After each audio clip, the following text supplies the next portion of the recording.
빌립보서 1장 18절 빌립보인이여 기뻐하라 라는 제목을 가지고 나누도록 하겠습니다. 1장 18절입니다. 같이 읽습니다. 시작. 그러면 무엇이뇨? 외모로 하나 참으로 하나 무슨 방도로 하든지 전파되는 것은 그리스도니 이로써 내가 기뻐하고 또한 기뻐하리라. 아멘. 자, 비슷한 말씀이 2장에 또 하나 있어요. 2장 17절 18절 제가 읽어드리겠습니다. 만일 너의 믿음의 재물과 봉사 위에 내가 나를 관제로 드릴지라도 나는 기뻐하고 너희 무리와 함께 기뻐하리니 이와 같이 너희도 기뻐하고 나와 함께 기뻐하라. 4장 4절 더 한번 읽어드립니다. 4장 4절입니다. 주 안에서 항상 기뻐하라. 내가 다시 말하노니 기뻐하라. 우리 성도님들 빌립보서 말씀을 많이 들으셨을 것입니다. 또 빌립보서 이 별명이 기쁨의 편지라는 것도 아실 것입니다. 동일한 말씀이지만 같이 이제 우리 교회를 돌아보면서 같이 나누는 시간 됐으면 좋겠습니다. 어떤 한 청년이 이사를 갔습니다. 이사를 간 다음에 이제 이렇게 전혀 모르는 도시에 왔으니까 예수 잘 믿는 친구거든요. 그렇기 때문에 이제 이렇게 좋은 교회가 어디 있을까 생각하면서 이렇게 가게 이 동네 중심부에 있는 그러나 또 작은 구멍가게에 갔습니다. 이제 어떤 할머니가 이렇게 앉아 계시는 거예요. 여쭤보는 거죠. 뭐 사고 난 다음에 가는 신용하다가 잠깐만 하면서 이렇게 할머니한테 여쭤봤습니다. 할머니, 이 동네에서 좋은 교회가 어떤 교회입니까? 물었습니다. 할머니가 숨도 쉬지 않고 바로 말을 해요. 저기 있는 교회를 가보라고. 저기 있는 교회를 보니까 다른 교회도 참 많이 있는데 요즘 큰 교회가 얼마나 많이 있습니까? 근데 그 할머니가 이렇게 손가락을 이렇게 말씀하신 그 교회 보니까 작고 초라하고 또 이제 볼품없고 보잘것없는 그러한 예배당이었습니다. 아무리 봐도 50명 이상이 못 들어갈 것 같은 그런 예배당인 거죠. 또 다시 물어봅니다. 진짜 좋은 교회냐고. 저 교회 성도가 몇 명이 됩니까? 그러니까 이제 할머니가 한 20, 30명밖에 안 될걸? 그러는 거죠. 그러니까 유명한 사람이 있습니까? 또 물어보는 거죠. 또 유명한 사람 한 사람이 있을까 봐. 유명한 사람은 없다고. 근데도 이렇게 힘이 있는 그런 교회냐고. 힘이 있다고. 자꾸 이 청년이 물어보니까 이 할머니도 이제 이렇게 이 생각되는 게 있지 않습니까? 그러니까 이제 할머니가 이렇게 청년을 이렇게 보면서 그렇게 말하는 겁니다. 청년, 저 교회 성도들을, 이 신자들을 내가 아는데 그 사람들은 참 착해요. 법 없이도 살 수가 있어요. 서로를 많이 위해 줍니다. 마을에서 무슨 일이 있으면 바로 같이 와서 도와주는 사람입니다. 이런 교회가 착한 교회고 힘 있는 교회고 좋은 교회가 아니겠소. 이렇게 말하는 거죠. 제가 이제 이렇게 지난 날들 한번 생각해 봅니다. 우리 교회가 나쁜 교회는 아니었던 것 같습니다. 아무리 보더라도. 근데 그렇다면 좋은 교회인가? 이렇게 했을 때 거기에도 선뜻 말하기가 쉽지가 않습니다. 우리 교회 성도들 한번 생각해 봅니다. 저를 위시해서 저와 저희 가족과 또 제가 아는 많은 사람들과 우리 성도들과 생각해 보면서 우리 교회 성도들은 어떻게 했는가? 순수하기 그지없었다 생각을 한번 해봅니다. 순수하다. 내 순수한 것이 정말 이렇게 이제 주 안에서 말씀 가지고 이 복음 때문에 순수한 거라기보다는 어떤 면에서 너무 순박하지 않았는가 생각도 한번 해봅니다. 그러면서 진짜 좋은 교회가 어떤 교회인가 생각을 한번 해보고 또 우리 교회와 비슷한 교회가 성경 안에는 어디 있을까 생각을 한번 해보다가 문득 마음에 부딪히는 이 교회가 빌립보 교회였습니다. 저는 이제 빌립보 교회를 보면서 우리 교회를 보고 빌립보 교인을 보면서 우리 교인을 또 저의 모습을 다시 한번 이렇게 확인해 보면서 지난 한 주간 지냈습니다. 우리 성도님들 빌립보 교회 잘 아시지요? 빌립보 교회 이름이 빌립보 교회입니다. 옛날에는 말이죠 이렇게 남산교회 이렇게 짓지 않았습니다. 동네 이름인 거죠. 이렇게 그 동네에 있는 교회이기 때문에 교회도 많지가 않았잖아요. 딱 하나 있었기 때문에 이렇게 빌립보 또 이제 골로새 이렇게 고린도 로마 이렇게 교회 그 동네 이름 그 도시 이름이 교회 이름이 되었습니다. 빌립보란 동네 그 도시는 말이죠 알렉산더 대왕의 아버지 때부터 시작이 됐습니다. 아버지 이름이 알렉산더 대왕, 기원전 333년, 이 정도 된 사람입니다. 그러니까 이제 아버지쯤 되니까 350년이 넘어가겠죠. 그 아버지 이름이 빌립보였습니다. 그 아버지가 이제 이렇게 영토를 막 확장하게 되면서 자기 도시 옆에 있는 야만인 도시가 있었어요. 야만인 도시를 이제 전쟁을 해서 이긴 다음에 자기 이름을, 그 도시의 이름이 원래 있었습니다. 도시 국가니까요. 근데 이제 자기 이름을 기념을 해서 빌립보 도시로 지었습니다. 그러니까 이제 굉장히 좀 정치적이지요.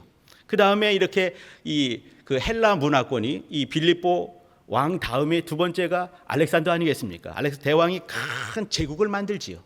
그리고 나서 이제 그가 이른 나이에 죽게 되고 도시가 쪼개지게 되면서 헬라 제국이 이렇게 서서히 이제 이렇게 저물게 되고, 그 다음에 로마가 등장을 했습니다. 로마가 또 이제 이렇게 전쟁을 하게 되면서 이 빌립보 동네 전쟁을 하게 되는 거죠. 전쟁을 하게 되고 이기게 되면서 자기가 이 로마 군대가 이긴 다음에 승전한 군사들을 거기에 심어버렸습니다. 그 도시에, 그러니까 이제 원주민이 있었는가 하면 원주민 더하기 또 헬라, 마케도니아에 있는 헬라 문화권에 있는 사람들, 또 더해서 로마 사람까지 있게 되는 것이에요. 예수님의 오시기 바로 전에 그때 이제 이게 아구스도 황제가 있지 않습니까? 아구스도 황제가 되기 전에 마지막 전투를 했습니다. 마지막 전투를 하게 되면서 또 이기게 되는 거지요. 이게 된 다음에 또 이 빌립보 동네, 그 동네에 또 다시 이제 이 로마 법을 심고 로마 문화를 심고 로마와 똑같은 그러한 권리를 이 도시에게만 허락을 했습니다. 그러니까 이 빌립보 동네는 얼마나 황제를 좋아하겠습니까? 우리 도시는 로마 황제가 인정을 한 도시야, 빌립보 동네가요. 또 그리고 이제 이렇게 이 로마 사람들, 로마 병정들이 많이 있었습니다. 우리가 이제 고린도 동네나 다른 동네를 보게 되면 대부분이 상업 도시가 많았습니다. 근데 이 빌립보 동네는 군사적인 도시였어요. 그렇기 때문에 뭐 이렇게 상권이 발달한 것보다는 어떤 요새 같은 것이 잘 돼 있고 길이 잘 짜여 있는 그런 도시였습니다. 근데 그런 곳에 이제 사도 바울이 가게 되는 것이죠. 그 도시에는 그 황제, 로마 황제를 기리는 그런 이제 로마 황제를 신으로 섬기는 그런 사당까지 있었습니다. 로마 황제는 신이다 이렇게 생각을 하는 거죠. 근데 이런 곳에 가서 복음을 전하다 보니까 쉽지 않았을 것입니다. 여기 빌립보 교회를 보려면은 사도행전 16장을 꼼꼼히 보실 필요가 있습니다. 빌립보 동네가 탄생하게 된 바로 그 장이 16장이거든요. 15장까지가 이제 이렇게 1차 전도여행이 끝나게 되고 2차 전도여행을 시작을 했습니다. 바로 가서 움직인 곳. 사실 사도 바울은 이렇게 이 동방 쪽으로 가서 복음을 전하고 싶었습니다. 그런데 하나님께서 이렇게 막으시는 거죠. 성령께서 막으시고 그리스도의 영으로 이렇게 인도하게 됩니다. 마케도냐 사람이 손을 까딱까딱 하면서 건너와서 우리를 도와달라 이런 얘기를 하게 되는 거죠. 마케도냐 했을 때, 마케도냐 하게 되면 우리 성도님들은 세 개의 도시를 생각해 보셔야 됩니다. 첫 번째가 뭐냐면 데살로니가입니다. 제일 큰 도시거든요. 그 다음에 베레아입니다. 베레아 도시. 그 다음에 여기 보는 빌립보 동네입니다. 이 세 개의 도시를 합쳐서 우리는 이렇게 이 마케도니아 이렇게 할 수가 있습니다. 근데 마케도니아 사람이 손을 이렇게 까딱까딱 하면서 손짓을 하면서 건너와서 도우라 했을 때 사도 바울은 동방을 접고 바로 어디로 갔습니까? 빌립보로 가는 거예요. 혼자 생각을 한번 해봅니다. 저는 이제 생각을 좀 많이 하거든요. 이런 것에 이제 좀 쓸데없는 생각이 될 수도 있을 것 같은데, 그럼 누구겠는가 생각을 한번 해봐요. 제가 볼 때는 빌립보 사람이 아니겠네 생각을 한번 해봅니다. 빌립보로 제일 먼저 갔거든요. 이제 빌립보 동네 가서 복음을 전하게 됐습니다. 근데 보통 사도 바울이 복음을 전할 때는 말이죠, 이렇게 유대인들이 모여 사는 회당을 중심으로 가게 됐습니다. 근데 그 동네에서는 회당을 찾지를 못했어요. 기도처를 겨우 찾으러 가다가 기도처가 어디였었냐면 빨래터였습니다. 많은 아낙네들이 모여서 이제 기도하다가 수다 떨다가 또 이제 빨래하고 이제 하는 빨래터에서 한 사람을 만나게 되는 거죠. 그 사람이 누구였겠습니까? 자주장사 두아디라 성에, 빌립보 동네에 있지만 두아디라 성에 상점을 크게 갖고 있는 루디아라는 여인을 만났습니다. 그에게 복음을 잘 전하다 보니까 이 사람이 마음이 열리게 되는 거예요. 성경에 보게 되면 하나님께서 루디아의 마음을 열었다 이렇게 말을 했습니다. 루디아의 마음이 열려서 이제 그 예수를 믿게 되고 바로 침례받게 되고, 그리고 이제 자기 집에 와서 묵어달라, 나를 예수 믿는 사람으로 인정한다면 우리 집에 와달라 초청을 하는 거죠. 그 집에서 이제 복음을 전하면서 일을 하기 시작했습니다. 루디아의 집, 굉장히 중요한 것이에요. 16장을 보고 있는데 16장 40절에 보게 되면 그가 이제 감옥 가잖아요. 감옥 갔다 이제 나오게 되면서 다시 루디아의 집에 오게 됩니다. 루디아의 집에 와서 형제들에게 안부를 묻고 다른 곳으로 움직이게 되는 거죠. 그러면 루디아 집이 뭐겠습니까? 빌립보 교회가 되는 것입니다.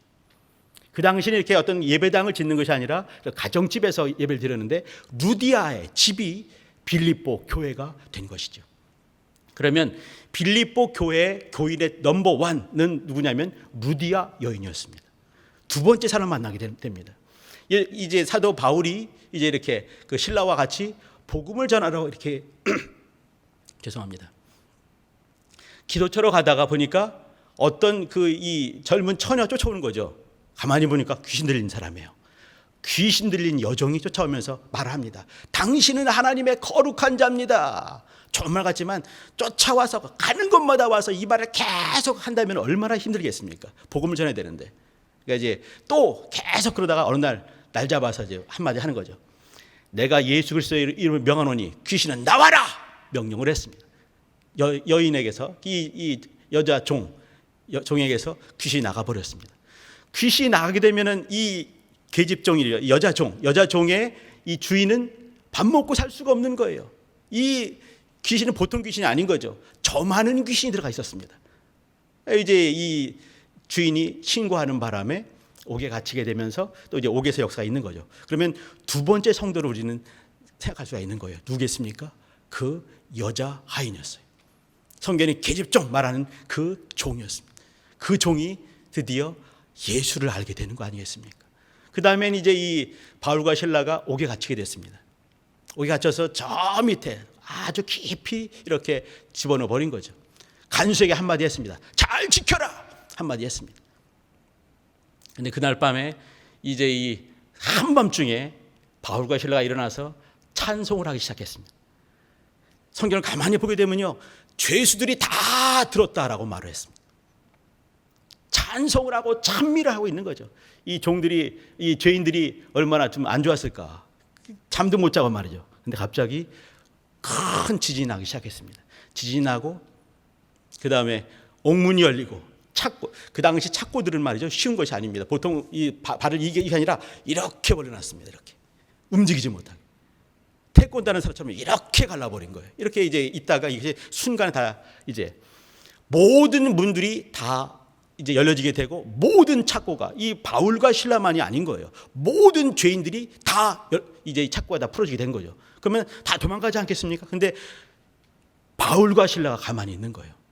간수가 깜짝 놀라 보니까 다 열려진 거 아니겠습니까? 그때 칼을 이제 가지고 이제 자결을 하려고 하는데 이 바울이 한마디 합니다. 당신 몸을 상하게 하지 마시오 하는 거죠. 보니까 바울과 실라가 거기 있는 거예요. 죄인들도 다 거기 있는 거죠. 죄인들도 아마 벙쪄서 그런지 아무도 도망가지 못한 거죠. 우리가 다 여기 있으니까 당신 몸을 해하지 마시오. 왜 그러겠습니까?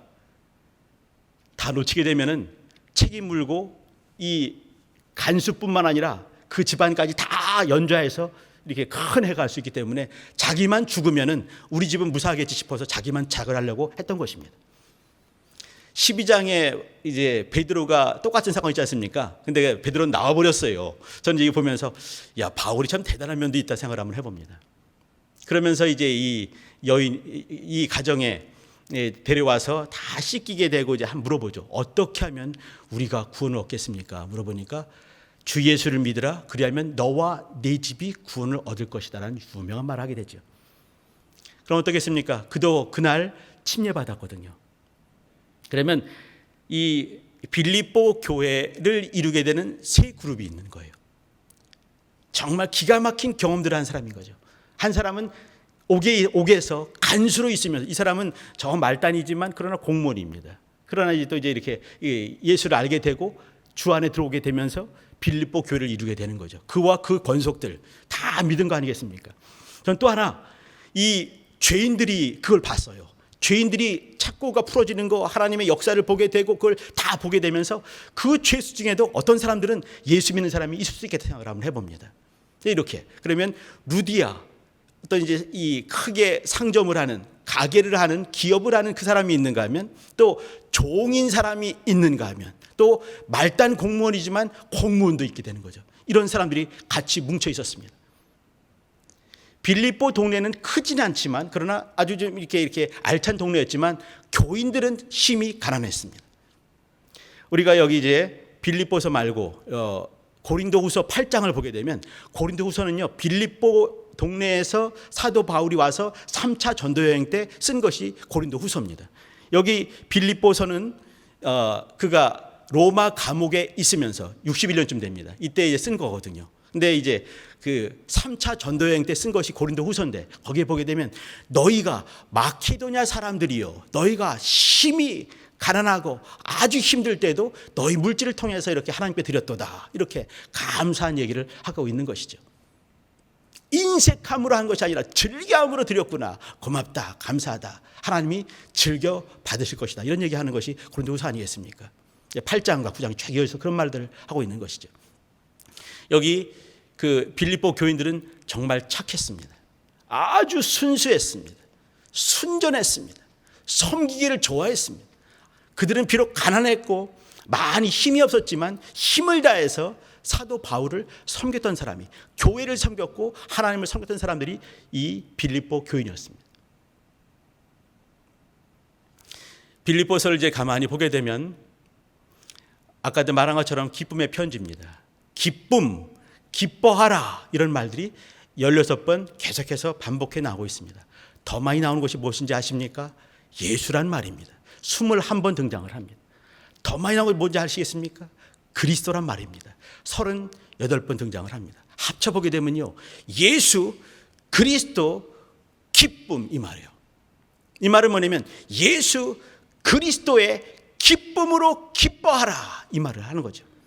예수 그리스도를 기뻐하라 라는 말이 될 수 있을 것입니다.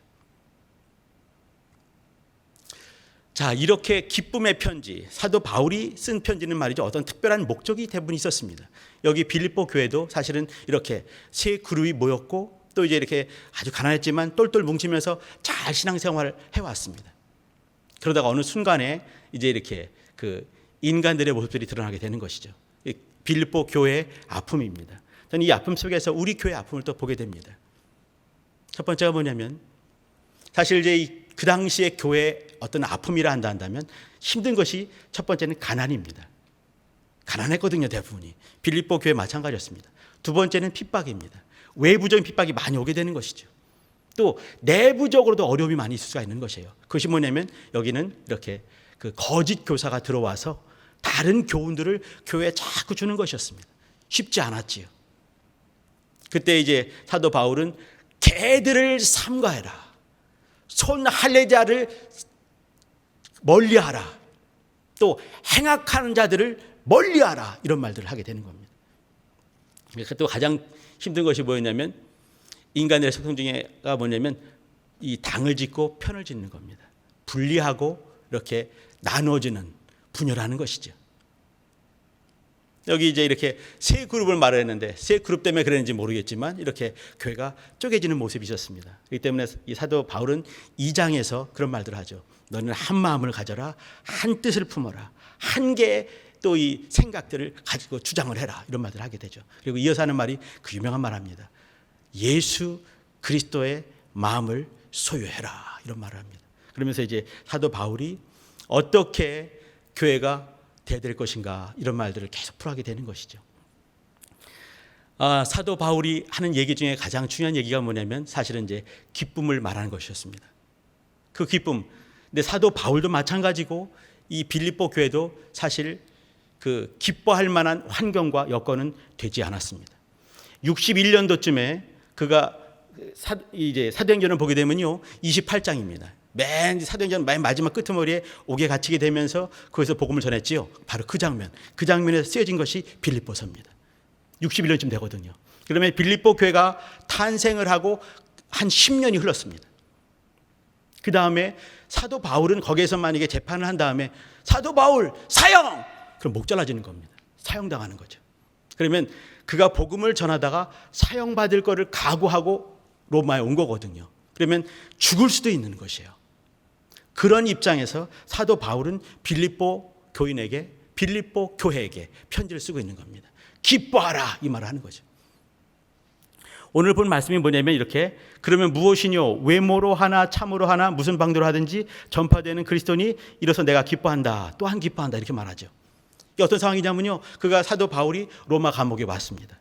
그러니까 이제 로마 사람들 중에 두 파가 있는 거예요. 사도 바울을 아주 싫어하는 사람들이 있었습니다. 근데 이 사람들은 이제 바울이 갇혔으니까 그가 마음대로 복음을 못 전하니까 이 틈을 타가지고 열심히 복음을 전도해서 우리 파를 더 많이 만들자 해서 열심히 전도를 했습니다.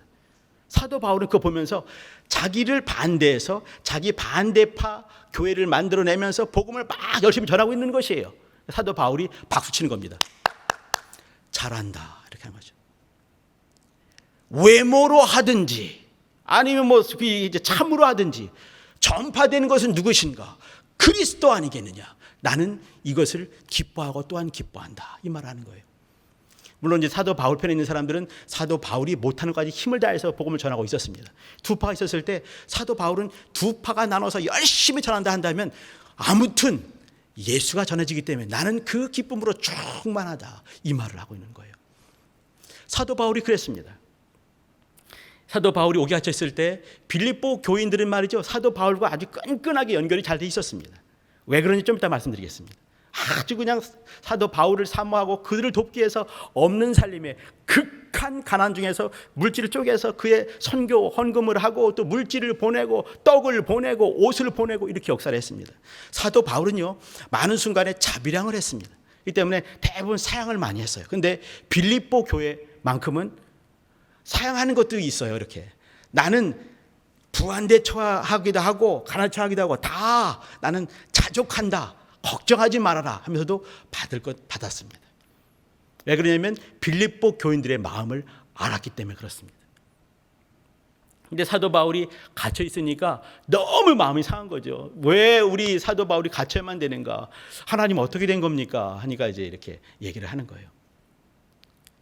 내가 갇혀 있든 밖에 있든 나로 말미암아 영광을 받으시는 분이 하나님이시니까 나는 기뻐한다. 너희들도 이것을 같이 기뻐해달라. 이런 얘기를 하고 있는 것이 편지예요. 그리고 기쁨이 얼마나 귀한 것인지 얘기를 하고 있는 것입니다. 사도 바울 그러죠. 내가 이렇게 살든지 죽든지 내 몸에 나타나는 것은 그리스도니 난 이것을 기뻐한다. 이렇게 말합니다. 그런 이제 죽기를 정말 소망하는 사람이었습니다. 주 안에서 정말 쉬고 싶은 것이지요. 근데 사도 바울 그렇게 말하죠. 1장 25절 보게 되면 나는 틀림없이 놓여지게 될 것이다. 너희의 기쁨을 위해서, 너희의 믿음을 위해서 나는 놓여질 것을 나는 확신한다. 이렇게 말해요. 또 놓여지게 됩니다. 그의 믿음대로 되는 것이죠. 아무튼 사도 바울은 말이죠. 이 기쁨을 말하는데 이게 어떤 기쁨이겠습니까? 제가 미리 말씀드린 것처럼 예수 그리스도 기쁨입니다. 우리 교회가 작을 때가 있었어요. 또 힘을 다해서 순박한 우리 성도들 열심을 다해서 또 이 큰 교회를 이룬 부분이 있습니다. 또 많은 우겨싸움을 당하기도 하고 힘들었지요. 그러면서도 이제 이 시점에 개혁 4년차가 되고 6기가 개혁 이제 이 교회 6기가 만들어지게 되고 리더들이 3분이 뽑혀지게 됐습니다. 이때 우리가 어떻게 해야 될 것인가 생각을 한번 해보고 싶은 것입니다. 빌립보 교인에게 사도 바울이 요구하는 것은 뭐냐면 너희들이 이렇게 힘든 중에도 힘을 내서 헌신해서 너무 감사하다 얘기도 하죠. 어려운 중에도 핍박이 있을 때마다 또 이기려고 노력해서 감사하다. 계속해서 또 하는 말을 또 기뻐하라 계속 하고 있는데 이 기쁨의 근원이 무엇인가? 이 기쁨은 그리스도로 말미암는 기쁨입니다. 내가 가끔씩 힘들어질 때 어느 때인가 한번 봐주시기 바랍니다. 어느 때냐면 구원의 기쁨과 구원의 감격을 잃어버렸을 때입니다. 사도 바울이 끝끝내 옥에 있으면서도 자기 얘기를 하질 않아요. 나도 힘들다 이런 말 하지 않습니다. 나는 지금도 기뻐하고 기뻐한다 이렇게 말합니다. 왜 그렇겠습니까? 구원의 기쁨과 그 감격이 끊이지 않는 것이에요. 핍박과 어려움이 있고 답답한 지경이 있고 나가지 못하는 답답함도 있고 또 열심히 복음의 일을 하고 싶을 때 막혀있는 모습 보면서 답답할 수도 있었을 것 같습니다. 그러나 그는 그 속에서 또 이렇게 정말 또 복음을 전하면서 편지 쓰면서 주의 일을 하는 것이죠. 그러면서 또한 동일하게 기뻐하는 것이에요. 빌립보 교회 가난합니다. 외부에 제국으로부터의 핍박이 있습니다. 내부적으로 또 이제 이단들이 등장하기도 합니다. 또 편 나눠지게 되면서 막 분열하게 되고 또 이제 어려움들이 있습니다. 그 중에도 기뻐해달라 말을 하는 것이죠. 그것이 무엇이겠습니까? 예수 그리스도로 말미암는 구원의 기쁨을 회복해달라 그 말하고 있는 것입니다. 스펄전 목사님이 목회를 하시다가 어느 날 갑자기 이렇게 성경을 보고 기도하다가 갑자기 펑펑 울고 있는 거예요. 사모님이 깜짝 놀란 것이죠. 아니, 저 양반이 왜 저러시나. 가서 물어봅니다. 목사님 왜 그러세요? 어떤 슬픈 일을 소식을 들었나요? 그러니까 이 목사님이 고개를 들어서 침착하게 그러나 아주 이제 이렇게 마음에 있는 그 간절함을 가지고 얘기를 한마디 했습니다. 내가 오늘 말씀을 준비하고 성경을 읽고 기도하면서 문득 떠오른 생각이 예수 그리스도의 십자가를 묵상을 하고 생각을 하는데 마음이 냉랭하다. 구원의 기쁨이 조금만 해도 부족할 텐데 그것이 나에게 없다. 교회에 너무 부끄럽고 예수님께 너무 부끄러워서 나는 통곡하고 있다. 그 말을 했습니다.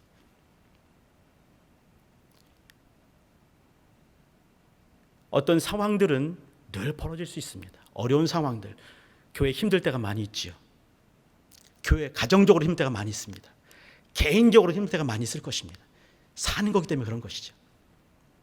근데 그때도 내가 벌떡 일어설 수 있는 그 이유는 내 안에 있는 예수 그리스도 기쁨, 구원의 기쁨이 있을 때, 회복될 때 가능한 것입니다. 그렇다면 빌립보 교회가 어떻게 그렇게 큰데 이렇게 견고히 설 수 있었을까? 그걸 한번 보도록 하겠습니다. 사도행전 16장에 보게 되면요, 10절부터 보게 되면 우리라는 말이 등장을 합니다. 우리가 보겠습니까? 나와 합쳐서 이렇게 하고 말할 때 우리 이렇게 말하죠. 어떤 사람을 놓고 말할 때는 저희 말하지 않습니까? 내가 포함이 될 때 우리가 되는 거예요. 이 말은 뭐냐면 이 빌립보 교회를 전도할 그때 바로 그 전에 전도된 사람 혹은 이 사도 바울의 그 전도단에 들어온 사람이 있었습니다. 그게 누구겠습니까? 누가였습니다. 누가가 그 속에 들어와서 우리라는 말을 하는 거죠. 우리가 기도하러 가다가 이제 귀신 들린 여종 만나게 되는 거죠. 우리가 같이 껴있는 거예요. 바울과 실라와 그리고 누가도 있던 것이에요. 근데 누가는 오기가 치지 않았습니다. 왜 그랬을까 생각을 해볼 때 할 얘기가 참 많이 있지만 거기까지 내비두고요. 누가가 거기 껴있었습니다. 그리고 40절에 끝나거든요. 근데 끝나고 나부터는 누가가 들어가 있는 우리란 말이 등장하지 않습니다. 왜 그랬을까요? 빌립보 교회를 불이 나게 전도하고 교회가 만들어진 다음에 사도 바울은 다음 곳으로 이제 움직이게 되는 거예요. 그때 떨어뜨린 사람이 있는 겁니다. 누구였겠습니까? 누가였어요. 누가는 보통 사람이 아닙니다. 구약에서 흠이 없는 사람을 한 명을 찾으라 한다면 다니엘입니다. 신약에서 흠이 없는 사람을 한 명을 찾으라 한다면 저는요, 누가 이렇게 말할 수 있습니다. 모든 사람마다 이렇게 부침이 있죠. 뜰 때가 있는가 하면 가라앉을 때가 있고 이렇게. 모든 사람이 다 그렇잖아요. 근데 그렇지 않은 사람이 있는 거예요. 끝끝내 견고하게 구원의 큰 기쁨과 큰 확신 속에서 끝까지 같이 가는 사람이 딱 한 명이 등장을 합니다. 누구겠습니까? 누가였어요. 빌립보 교회에 그 사람이 떨어져 있었습니다. 누가가 떨어져 있으면서 구원의 기쁨이 어떤 것인지, 예수가 누구신지, 그리스도의 직분이 어떤 것인지, 하나님이 얼마나 우리를 사랑하시는지 지속적으로 끊임없이 3차 전도행 말미까지, 2차 전도행 시작할 때 거기에 머물렀다가 3차 전도행 말미까지, 그러면 수년간입니다. 빌립보 교회를 양육을 한 것이에요. 빌립보 교회가 꾸준히 바울을 투혼할 수 있는 이유가 있는 겁니다. 바울과 늘 함께 있는, 육체는 떨어져서 대면할 수 없지만 영으로는 대면한 사람이 그곳에 있는 것이에요. 누구였겠습니까? 누가였습니다. 사도 바울이 복음의 일을 하는 이 바울을 끊임없이 도와주고 끊임없이 기도로 지원하고 끊임없이 물질로 후원하는 그런 마음이 있었기 때문에 빌립보 교인들이 그를 하는 것입니다. 여기 빌립보 교회 다음에 한 50년이 지난 다음에 유명한 안디옥 교회 감독 이그나티우스라는 사람이 있습니다. 이 사람이 이제 안디옥 교회를 섬기다가 이제 예수 믿는 것 때문에 핍박을 받으면서 로마로 끌려가서 이 경기장에 집어넣어 가지고 맹세에게 먹히는 그런 순교를 당합니다. 끌려가면서 편지를 쓰게 되거든요. 쓴 것이 그 유명한 이그나티우스의 칠서신을 쓰게 됩니다. 이 사람들을 보통 이렇게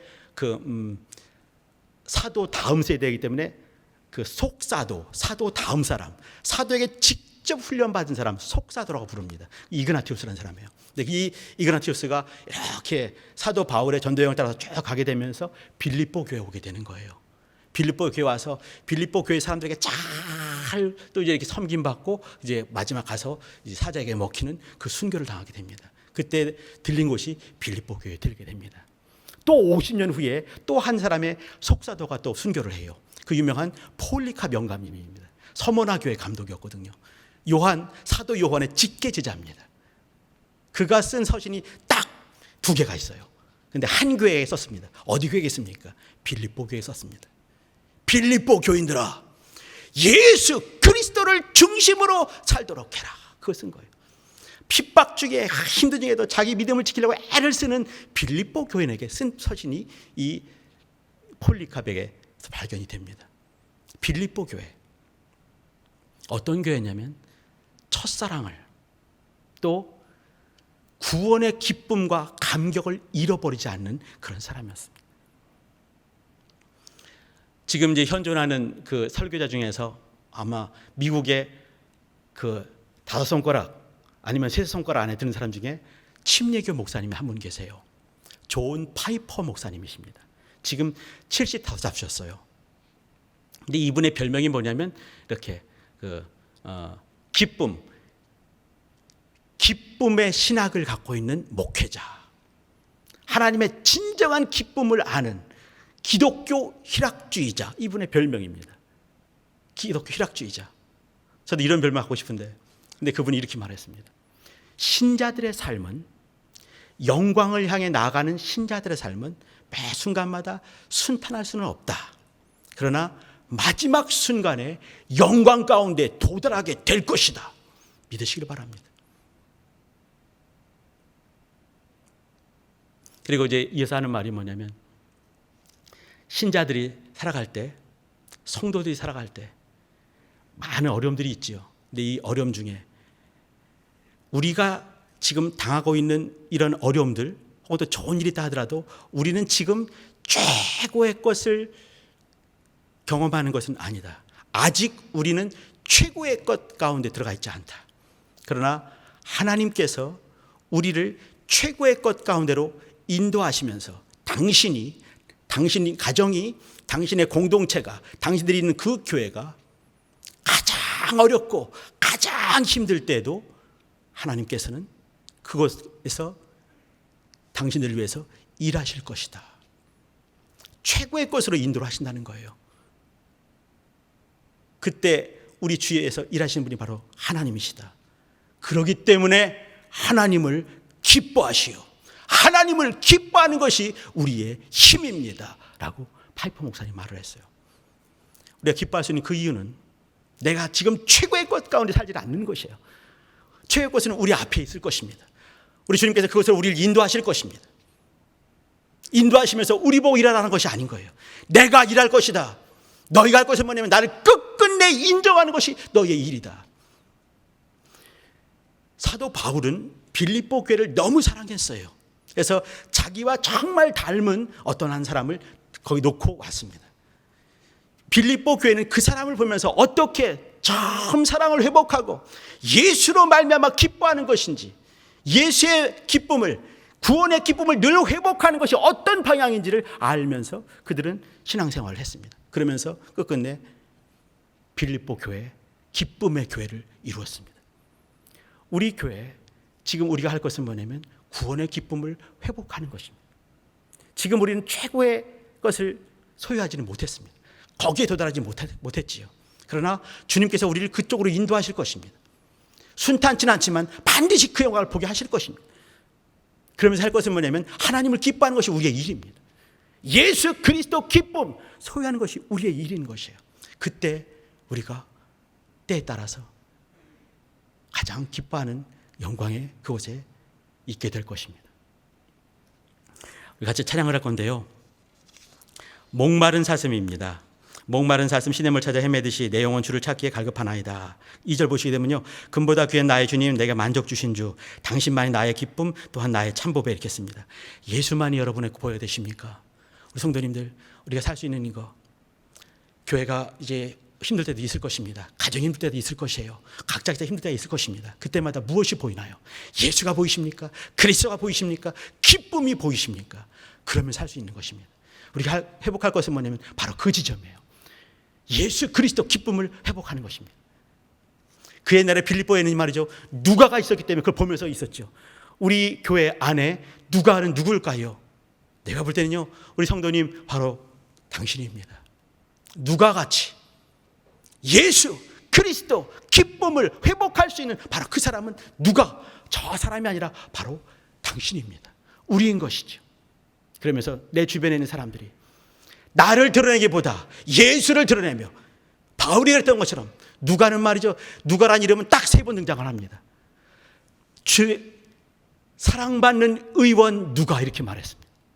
나의 동역자 누가, 저만이 나와 함께 있다라고 바울이 빌립보, 여기 골로새서에, 디모데 후서에, 빌레몬서에 말을 했습니다.